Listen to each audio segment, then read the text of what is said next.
Не само поради стечение на обстоятелствата, многото загинали деца на пътя, такива, които като момичето в Хасково отвлечени и убити, и резултат от домашно насилие, семейни трагедии. Не само и обратната страна на монетата с тези арогантни, агресивни и провокативни деца, които бият в моловете или в метростанциите, наричащи себе си локали или локални, още не можем да уточним, а и заради ролята на родителите и тези семейни драми, които при раздяла, развод или дори да няма официално сключен брак, започва един натиск върху децата по въпроса за така нареченото споделено родителство. Тук също са гостували особено бащи.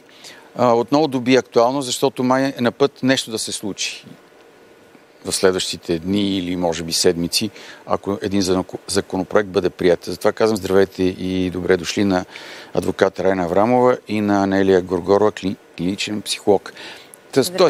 Здравейте. Каква е картината с днешна дата и за какво се борим? Аз благодаря ви. Картината към днешната дата или към днешния момент е следната. Споделеното родителство е възможно при постигане на споразумение между родителите, което показва добра комуникация. Такова споразумение може да се постигне и в хода на едно започнало вече съдебно производство до приключване на делото във Върховен касационен съд. А то от кого е заведено? Това дело? Няма значение. От който иде от двамата родители, винаги в хода на делото може да се постигне споразумение за споделено родителство към момента, което съда да одобри с решението. Тоест това показва, че родителите са започнали комуникация, ако не в самото начало, за да внесат направо споразумението, то те са започнали комуникацията в хода на делото и са преосмислили своите конфликтни взаимоотношения през призмата на интереса на детето, поставяйки него на първо място над своя собствен. С промените, които се предлагат, се дава възможност съда да постановява споделено родителство, ако всеки един от двамата родители желае това. Сам разбирате в контекста на това, което преди малко ви казах, че влизайки в делото двамата родители, те очевидно не са постигнали споразумение за споделено родителство, очевидно и няма да постигнат, а се надяват на един окончателен съдебен акт. В този случай те ще трябва да доказват всеки един от тях колко другият е по-лош родител, за да може да игнорира споделеното родителство и да получи той родителските права. Защото ако биха могли да постигнат съгласие, те биха го постигнали с споразумение дори в хода на делото. Тоест, това ще доведе до изостряне още повече на конфликтните взаимоотношения на родителите в стремежа си да оборят тази презумпция или предположение кой е по-добрия родител и респективно, че не е възможно постановяване на споделено родителство, това ще доведе и до увеличаване на броя дела за домашно насилие, включително на тези, които са криминализирани в Наказателния кодекс като престъпления. А именно? Именно при условията на домашно насилие, телесни повреди, включително и убийство. Така че тези предлагани промени не са достатъчно обмислени и това се дължи на обстоятелството, че те са много набързо вкарани и няма широко обществено обсъждане. Да, действително, срока за предложение е удължен до 27 май тази година, но това според мен, а и според голямата част от юридическата общност е един недостатъчен период, за да може да се проведе широко обществено обсъждане, а не само работа в работна група.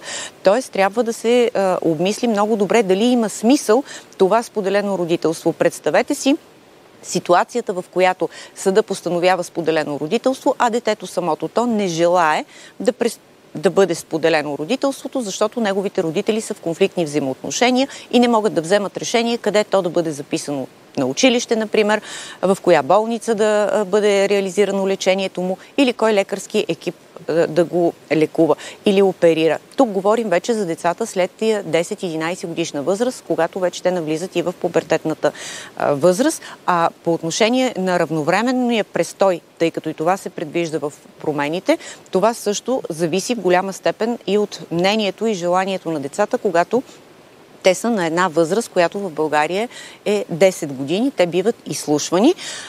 Така че това споделено родителство не би могло и да функционира, ако самото дете не желае да престоява равновременно. Например, един родител живее в Силистра, другия в София. Представете си, че детето трябва 15 дни да бъде в Силистра, 15 дни в София. В законопроектите се предвижда единият от тях 10 дни да бъде при единия от двамата родители, останалите при другия. В другия законопроект на годишна база 127 дни. Как си представяте, че това дете, ако е ученик, изключваме децата в детска градина, ще посещава училище, ще изгражда собствена социална среда.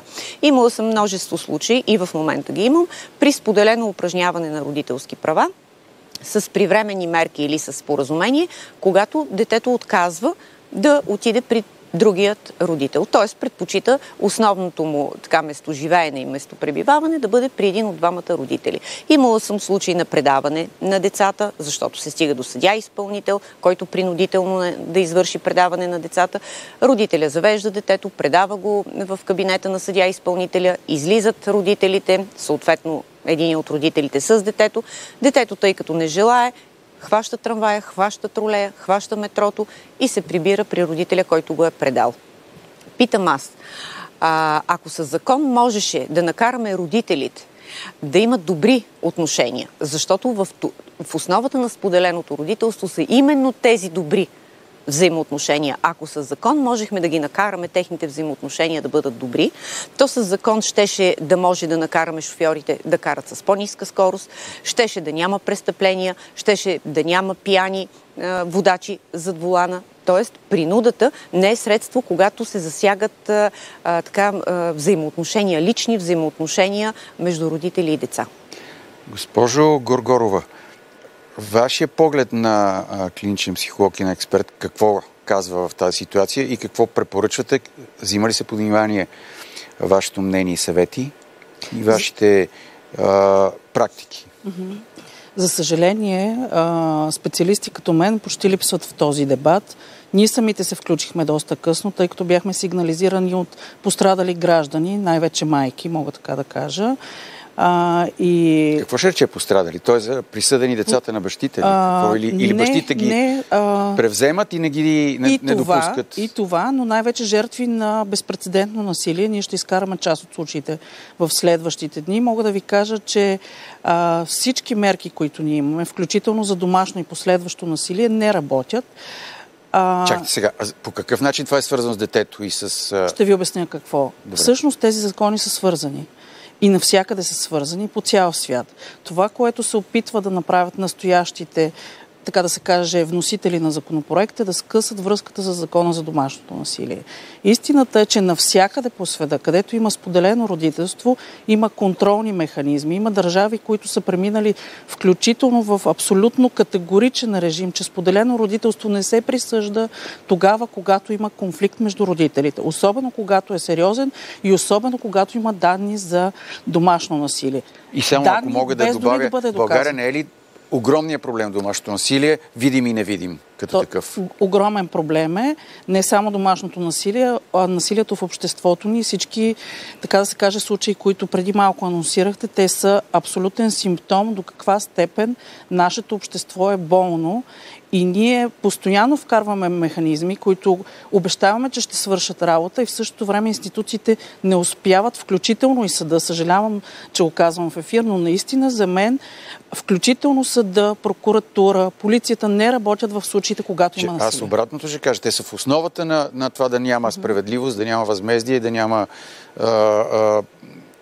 институционално въздействие върху процесите. Точно така. И за съжаление това, което се случва е, че ние нямаме анализ на въздействието на закона, нямаме информация за това, наистина липсва в предложенията, какво ще се случи по процеси. Има едни голи обещания, включително има едни категорични лъжи, които са свързани с налагане на терминология, която вече е популярна и дълбоко залегнала в съдебната практика, като например, че има синдром на родителско отчуждение. Абсолютно категорично това е лъжа. Вие сте го чували, защото това продължава да се говори в пространството. Крие се една лъжа, един опит, подобно нещо да бъде вкарано в сигнатурата на Световната здравна организация преди няколко години. в сигнатурата, не в самата класификация. Има включително, как да кажа, поради това, че се надигна световната научна и практическа общност. Това нещо беше категорично изкарано дори от сигнатурата. И има официално, как да кажа, обращение за това, че синдром на родителско отчуждение не съществува и абсолютно категорично се забранява да се използва като термин. Включително има официално обращение на Европейска асоциация на психотерапевтите. Още преди няколко години, 2020 година. Сега в момента сме 2025-та.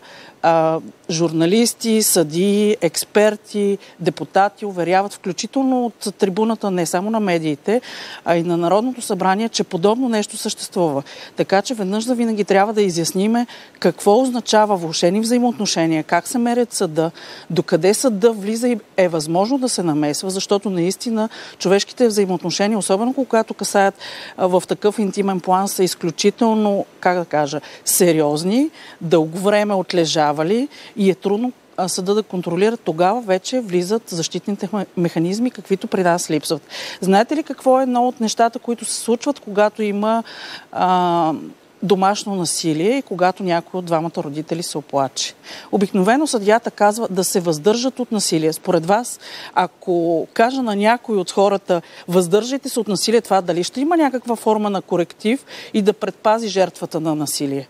Така че в подобна обективна реалност живеят много, най-вече жени, защото съжалявам за това, което ще кажа, но ако погледнем обективно статистиките и особено бягаме от тази тема, насилието има пол.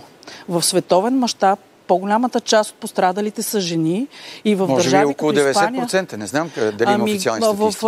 Да, обикновено е толкова, но в държавите, така да се каже, варира. Спрямо културата. Но, например, в една Испания, която така много смело бяха въвели синдром на родителско отчуждение, споделено родителство, категорично минаха в другата крайност, защото това, което се получи при тях е, че те имат огромен брой убийства на деца за няколко години. И абсолютно категорично въведоха нов закон, който се нарича Законът Родес, на името на едно пострадало дете. И забранява да се използва не само синдром на родителско отчуждение, а и всички свързани термини. Това се случва в доста държави и някакси нашите законодатели не се вслушват в този апел. Има официални репорти, включително на Министерство на правосъдието на Англия и Уелс. Включително омбудсмана на Полша е взел категорично мерки и е предвижил този въпрос и има там категорично промяна. Ще ви изпратим статистики да видите в колко държави в Европа. Те са 4. Много е важна някаква такава сравнителна статистика, която да дава представа къде какво се случва. Да, защото това, което се случва е, че тези организации, които в момента се стремят, те са сравнително лимитирана група, така да кажа, се стремят да разрешат личните си проблеми и се опитват да налагат чрез тези, които са много лесно доказуеми. За съжаление, политиците не чуват. Има достатъчно данни как този въпрос се третира в законодателствата на другите държави, какви са механизмите за контрол. Включително ще ви дам един пример. Една голяма част от жените, които бащите на децата им се опитват да ги принудят да подпишат споделено родителство или съответно да влезнат в някакъв режим, на който на тях им е угоден, започва да налагат изключителен и безпрецедентен институционален тормоз. През социални, през съда, през полиция, през прокуратура, за всяко едно нещо. Като мога да ви кажа, че има жени с по 100 дела в момента, наказателни граждани. Да, това не се говори в обществото, но е факт. Може да ви ги докараме в студиото, ако са съгласни да говорят. И може би се чудите защо не се появяват тези жени в обществото. Именно, защото ги е страх, господин Савов. Вчера имахме протест и ние се изявихме като хората, които да изразиме този глас. Къде, пред кого беше? С кого? Пред съдебната палата. В него се включиха много граждани, представители на юридическата, на гражданската общност. Някои от тях събраха смелост да говорят, за щастие, но ние бяхме изключително притеснени, защото за някои от тях има наистина опасност за техния живот. Като част от случаите, ние ще ги изнесеме под формата на видеа, в които няма да се вижда гласът им, няма да се разпознава самоличността им, въпреки че не е чак толкова трудно, защото голяма част от тези мъже са мъже с влияние и доста пари. Знаете ли, в дългогодишната си практика, не само за подобни случаи, но генерално в хора, които са в някакъв риск и под заплаха, една от най-силните защити са медиите. вече когато стане някакъв проблем медийно известен, това е някаква форма на обществен, как да кажем, поглед върху нещата, който до един момент все пак предпазва жертвите, не дай си Боже. Зависи дали медиите ще откликнат, защото ми прави впечатление, че националните телевизии, нали, така по-мащабните, не са отразили по какъвто и да било начин другата теза против тези изменения и тези промени, нали, по-скоро промените, касаещи измененията в семейния кодекс, дават превес по-скоро на тезата в подкрепа за, а не и в подкрепа против. Може би, защото те от доста години, от няколко години активно работят в това да налагат тази теза по медиите, докато майките доста дълго време са се крили от страх и от това все пак да се справят под някаква форма с ситуацията. Не само, и факта, че на първо четене в Комисията по конституционни и правни въпроси на 26 февруари 2025 година, буквално тихомълком беше минало първото четене. Ние разбрахме, аз лично разбрах в последствие след това и съм подала, разбира се, молби, за да бъда включена на второ четене. Не само и гласуването в пленарна зала беше доста бързичко в момента, в който ние казахме как така ще се вкарва закон с такъв огромен обхват. Тук става въпрос за няколко стотин хиляди деца и техните родители, без да се направи анализ, без да се включат специалисти. Между другото, Висшия адвокатски съвет така безпрецедентно заяви твърдата си позиция, че е против. Много други организации, като Института по населението на БАН, също така Института по фамилна терапия и така нататък. Едно предложение. Да. Заедно с адвокат Ростислава Жекова, който от вас също може, и ако някоя майка или въобще някой от случаите успеете да убедите да се престраши да дойде в студиото, още другата седмица, когато прецените сте добре дошли, да можем да продължим темата, за да видим ще има ли някаква обществена реакция или най-вече там тези, които взимат решенията, разбира се. За щастие, след вчерашния протест, една от ползите е, че голяма част от тези жени придобиха смелост, въпреки големият риск, и се надявам някой от тях да излезне по медиите съвсем открито, въпреки че една от майките се престраши да говори във Висшия адвокатски съвет. Знаете ли колко дела са заведени само от тогава до ден днешен, което няма и 2 седмици? 4. Наказателни и граждански. Тоест, само искам да ви кажа, че нейният съпруг е един от флагманите на тези промени. Няма да цитирам по имена. Включително адвокат му, един от адвокатите, който е много активен в тези дейности, и нещо, което най-вероятно ще ми се разсърдят част от адвокатите, но това е, как да кажа, подкрепено от една определена гилдия на адвокати, които вместо да участват в потушаването на конфликта, те използват механизми, с които, така да се каже, да удължават агонията и да разрастват този конфликт. Много, много познато ми звучи. Продължаваме темата. Благодаря ви. Ще ви очаквам следващата седмица. Само вие дайте сигнал кога можете и кой би събрал смело за дойде в студиото. И след рекламите, тези, които нямат възможност да се защитават, а именно животните, когато има насилие, няма на кого и как да кажат да си поръчат адвоката.